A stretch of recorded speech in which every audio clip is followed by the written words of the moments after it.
to get your studio prepared to receive investment. That's right. This fireside chat session will focus on best practices that a studio should consider when preparing to receive investment or enter into an MAA. The guest will be Cassia Curran, who has worked extensively in investment and directly supporting diverse indies through the Wings Fund, as interviewed by Rebecca Owen from video game talent agency Digital Development Management. Okay, so this session, as I said before, is in English, so if you want to listen it in Portuguese, just use this channel and get the right link for you, all right? So please, let's welcome the moderator of this session, Rebecca Owen, Business Development Manager, Business Development Manager at DDM. How are you? Well, thank you. Hello, Barbara. I'm doing great. So I'm happy to be talking today with my guest Cassia, as you've already introduced. We were speaking earlier a little bit about how hot 2020 was in terms of just the deal volume and then also the prices of these companies, right? So DDM has a games investment review, and we're highlighting numbers such as 13.2 billion in investments and 11.3 billion just in M&As over 600 deals in the course of 2020 alone. In 2021, in the first quarter, we're already seeing 140 deals, so I don't think that this is really going to slow down. This is a particularly timely topic session, right? How to prepare your studio to receive investment. So I'm very glad that Cassia is here and can talk with us about it. Thank you so much for joining me, Cassia. Thank you so much. I'm glad you're here as well to talk about this very particular theme. It is so important for the developers as well. So I'm welcoming as well Cassia Curran, founder of Curran Agency's Games Agency. How are you, Cassia? I'm doing great. Thank you very much for inviting me, and I'm really excited to speak about this topic in more detail. Yeah, I'm excited as well. So the screen is yours, girls. Fantastic. Thanks so much. So Cassia, I guess just to start us off, would you mind telling a little bit about your experience in equity investments that you're in terms of what you're doing with equity investments for indie studios? Sure. I'm quite lucky in that I've been on both sides of the tables. So I've got quite a well-rounded experience in all sorts of investments in the games industry. But on the equity investment side, I have worked in the past for various corporations, game corporations such as NetEase, such as Jagex, helping to source and evaluate game studios for investment. I myself do angel equity investments in studios upon occasion, and I'm also helping studios through my own agency, Curran Games Agency, occasionally via the equity investment route. And of course, I advise various funds, one of which being Wings, which is more focused upon project financing investment.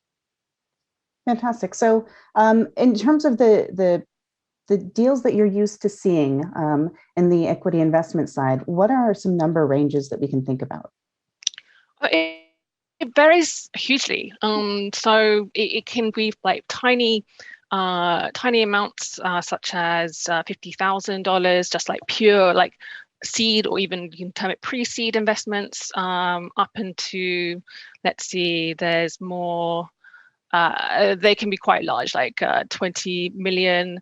You can have quite significant acquisitions, although I wouldn't really call them investments. And there's like a whole different bunch, quite a large range indeed. Okay, so when we're talking for studios, it sounds like there are a whole lot of options out there. Would you mind elaborating a little bit more or defining a little bit more the sorts of investment that is currently most easy to seek or most common to see? Well, for studios, I think that actually project financing via publishers or via a specific project finance fund is more common these days, or is more common just generally.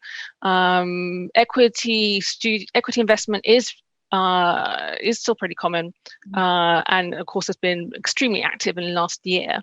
That would tend to be much more on the larger scale of things. So for project financing from a publisher, you'd be the average ask to invest into a game would be about $200,000. dollars, for example.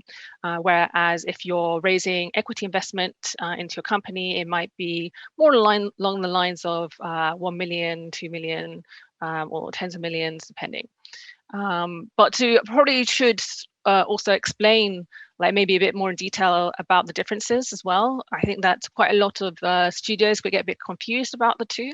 So just to clarify, project financing, that is investing in the game itself. So not in the team, whereas equity investment, that's very much investing in the team, the company. So project financing, the investors will be taking revenues from your game in return for their investment, and they're hoping that, of course, they'll make like a good profit off that. And then VCs, etc., equity investors will be looking to get their profit from, usually from an exit.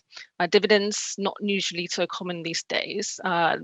Exits via a acquisition by a larger company, a strategic company, like the ones I need to work for, or an IPO even in some cases. That can happen for game studios.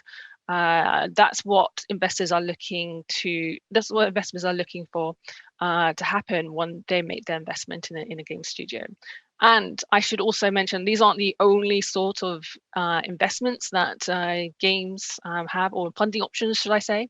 So recently, for example, there's been various kind of debt financing options. That's particularly usually based around user acquisition. User acquisition is being very expensive, but quite data driven. So a lot of banks and a few startups use the data from mobile games to work out what user acquisitions they should make loans to. Sometimes this is backed by assets from the studio. Sometimes it's backed by VGTR relief in the UK, for example.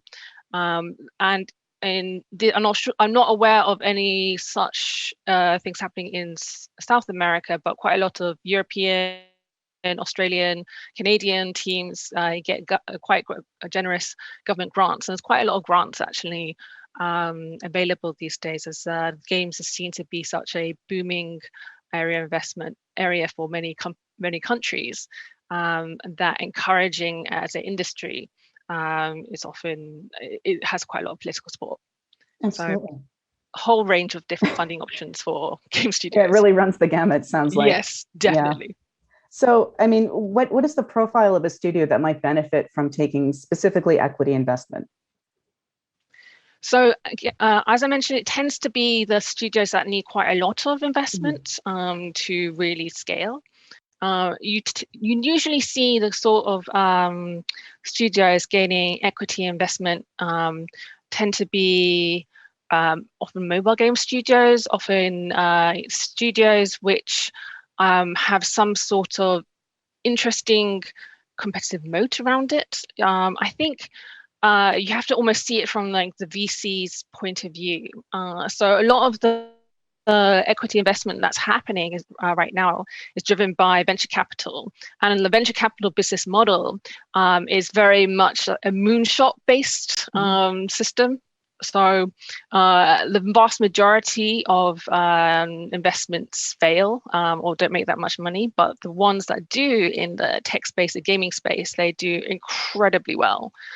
So what VCs essentially do is that they make lots of small bets, and they're looking for bets that can really scale upwards, can really exit like spectacularly. So they are really looking for for game studios that have a huge amount of business ambition and a huge amount of and that can take various different forms for the studio's perspective. It's not usually equity investment's not usually great for a smaller studio that just wants to create interesting creative games that have like personal feelings on them. There tend to be more focused on studios that have discovered a particular underserved market and have the exact right people, that right team to target that particular market. It might be that the studio has a type of like proprietary technology or is experienced with a type of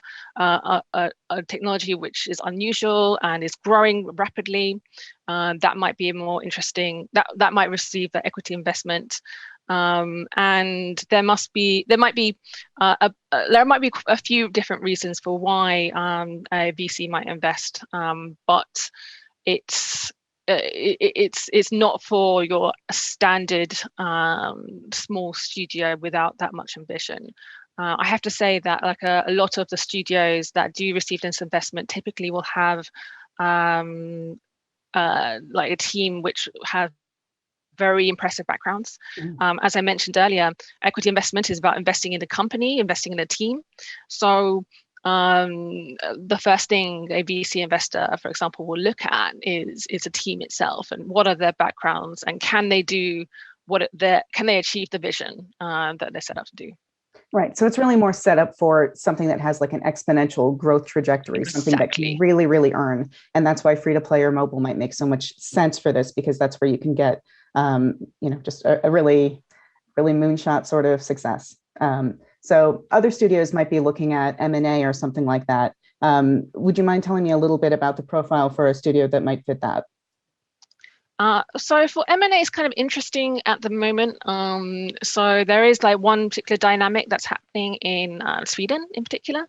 So you have all these kind of conglomerates based in Sweden that are acquiring different kinds of studios. So they've done an enormous amount of M&A activity in the last year.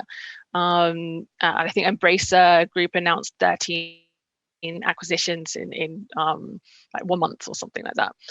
So it is, and the reason that kind of works is because I believe that in Sweden it's quite easy to IPO, and it's almost a way for retail investors, like investors in the public markets, to be able to invest into like a whole bunch of different game studios. So that's that region's like strategic approach.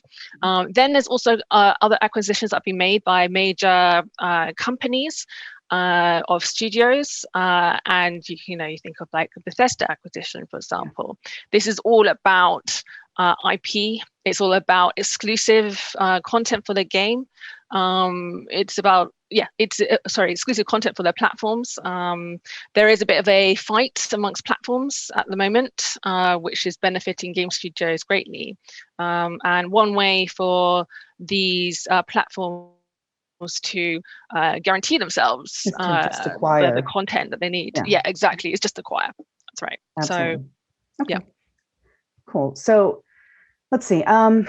In terms of the sort of spot in the life cycle of a studio, and I know that it's sort of a little bit, it is bespoke for every studio, but in terms of the spot in the life cycle for the studio where they might consider raising equity or they might consider, I guess, doing M&A, can you say what can you say to, early stage versus mid stage? What sorts of things they should be looking for? So if you are early stage, and perhaps you do need, if you're very early stage and you don't maybe have like very strong or you can't demonstrate extremely strong team background, you can sometimes secure equity investments if you have got, for example, like an MVP of your game on the market, and you have really strong metrics that you can demonstrate to investors. That occasionally works. And if you are making a game, you're trying to target making a game which you really needs quite a lot of investment to, because it's like a AAA mobile game title or something like that, then you probably need to go down the equity route. For middle stage, it varies a lot, but there's a bunch of different approaches or reasons for investments that I have, or seeking equity investment that I've seen. So like one that's cropped up quite recently with the success of Roblox IPO is that quite a lot of game studios see their games or games as a service, like being a kind of platform. So they want to develop their games into more of a platform, or they want to develop more UGC potential within their games, and that way, and to do that, they need that kind of investment. And there's a lot of like hype from investors right now in like UGC in particular. It could be also a they just need to it could be some sort of like ambitious reason that they want to take their studio to the next stage, or there's some sort of pivot they want to do, or they want to expand in a certain way, and that's why they would look for like private equity investment on a rather more major scale. Fantastic. Okay. So I guess just from the studio standpoint, like what sort of preparation do you think that you would recommend for anyone who is considering entering into this process or entering these conversations a little bit more seriously? So I think there's kind of two areas that you really need to look at. So one is like potential based. So you really need to demonstrate to investors that there's a potential for massive return. So you have to really think about your competitive positioning, your market positioning, and make sure that there is like really you can demonstrate, or your logic shows that there is like this massive market that you and hopefully only your team can capture. Having like a competitive moat is often really good. So if it's your team only that can achieve, capture this opportunity, then you're much more likely to have for example, a strategic acquisition happen to you. So that's going to be all going into your pitch deck, for example, like your kind of intro deck about your company. And you should have like a short, like 10-page intro deck about your company, which you'll be using all the time when you're reaching out to various different investors. And that intro deck should really kind of tell a story that's clear and understandable, and be like, within 10 slides. And you have to bear in mind as well that again, for equity investment, it's all about your team. So making sure that you've got a ton of information about your team, and can demonstrate that you've got the right set of team members in place is very important. And then you're looking at the risk side. So there's all these horror stories for investors about how their investments have gone wrong, and they've gone wrong in like a ton of different ways. So you can in fact, you should have a data room prepared for investors, with all the kind of company intro deck, and also of course like your detailed roadmap and your projections for P&L. But you should also have all the various legal documents to prove that you're a legit company, and to ensure that none of these investor horror stories come true. So just to give a few examples of that, like you may, for example, you might need to have all your contracts with the employees in place. So it's not just like you have like a key employee who's not really your employee, he's a freelancer and can walk off at any time. You need to ensure that you have like a very clear, you have all the contracts or the agreements that you have with existing investors in place. I definitely find, from looking at an investment point of view, if your cap table, if your owners and your like sources of funds are all over the place, and it can be really a nightmare to work out equity, what my investment will mean in terms of my ownership of the company, if your cap table is kind of really muddled. And there might be, and often if you have like lots of different previous investors, it might be a bit of a nightmare to coordinate a new investment together with them.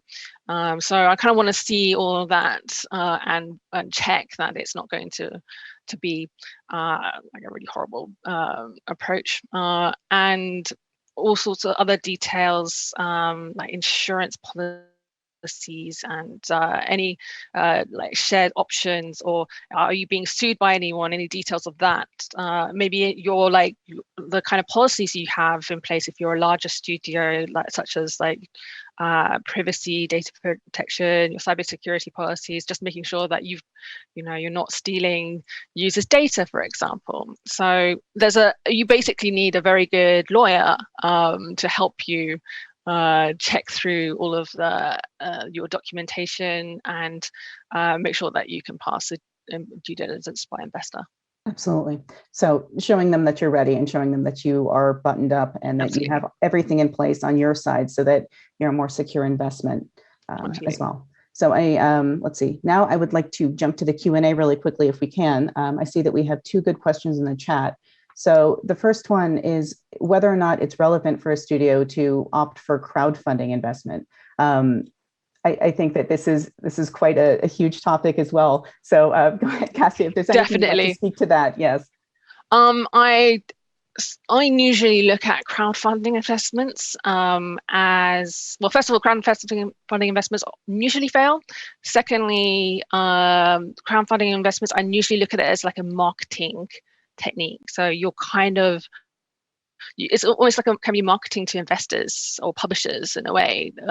If your Kickstarter or whatever is really successful, you're kind of demonstrating that there is demand and desire for a game, and usually the amount that you raise won't really be enough, but if it is like massively successful, and success could be defined as like smashing your low target within 24 hours, that can be like a good marketing technique for your studio. A proof of interest. Exactly. Okay. Cool. But it's also expensive to do to run a crowdfunding campaign, especially making sure that all the backers are happy afterwards, and giving them all the rewards, etc. It's a lot of organization, it's even more organization and work than probably receiving an investment, I think. All right. So our next question is, what would be good practices when approaching an investor? I know we sort of talked about the materials thing, but how do you talk to them? Sure. So that's a really good question. I think that making sure that you've done your research beforehand, like pretty much every investor has done like talks, interviews, or they've got their website. Make sure that you're approaching them and that they would be interested in you. There is no point in approaching an investor that doesn't invest in studios but in other gaming companies, for example. There's quite a lot of those types of investors out there. Secondly, investors get absolutely inundated, thousands and thousands and thousands of companies approaching them. And usually the best way to get their attention is to get a warm introduction from someone who really knows them and who can vouch for you. So making sure that you have like a good business network. And sometimes this is what I do as well through my agency.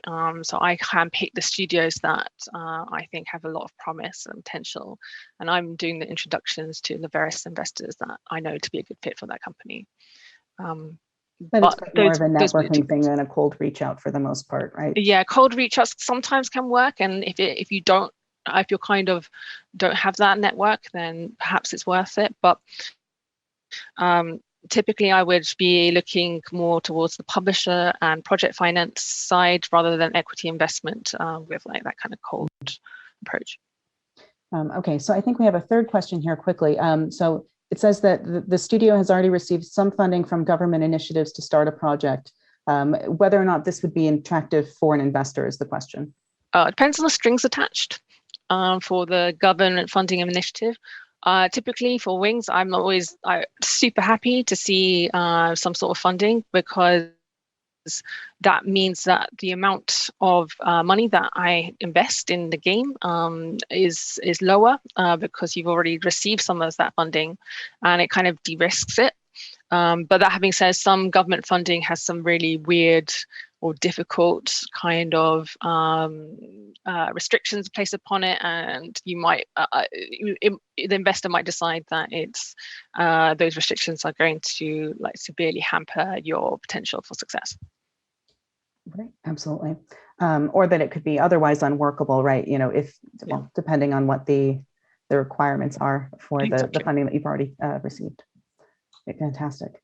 So just to finish up, Cassia, I'm wondering if there are any specific suggestions that you might have for Latin American developers who are looking at, this sort of investment path, whether equity or M&A, whether full or partial, just anything that you would have for that. I think that my experiences in China has a lot of lessons for Latin American developers. And I really witnessed so many like mobile gaming go from zero to making billions and billions of dollars within the space of like 6 years. And those mobile game developers in China were making mobile games specifically for Chinese audiences, inspired by Chinese myths and legends. And because a lot of the players didn't really have a lot of disposable income, or were kind of used to being very cheap or pirating software, they tended to go for tended to make free-to-play multiplayer online games that couldn't be pirated, and really retain players for a really long time with the gameplay, and then sort of almost start selling status, as it were, through their monetization system. So Chinese players particularly were happy to buy to win, which maybe European and North Americans want. So you have to think about your own. Look towards the Latin American market, and I think there is a lot of potential. And I think if you look at companies like Arena in Southeast Asia, that other areas of the world have also been successful in this kind of approach too. So, absolutely. All right. Well, thank you so much, Cassia. I really enjoyed your time speaking with me today. I believe it is time to give the stage back to the Big Fest. So again, thank you so much, and I appreciate your words with me today. Thank you, Rebecca. It's been a pleasure. Such a shame. I was loving your chat. It is such an important theme for us to know, especially Brazilian developers. They really need to understand how exactly can you be prepared, to receive some investment, not only in Brazil, but like around the world. So thank you so much for this. Do you have something else to add? I would just like to say thank you so much for having us. It's really been a fantastic opportunity, and to connect with so many different Latin American developers. That's great. Thank you so much. Thank you. And I'll be right back in a few minutes. Big Festival 2021, the biggest games festival in Latin America.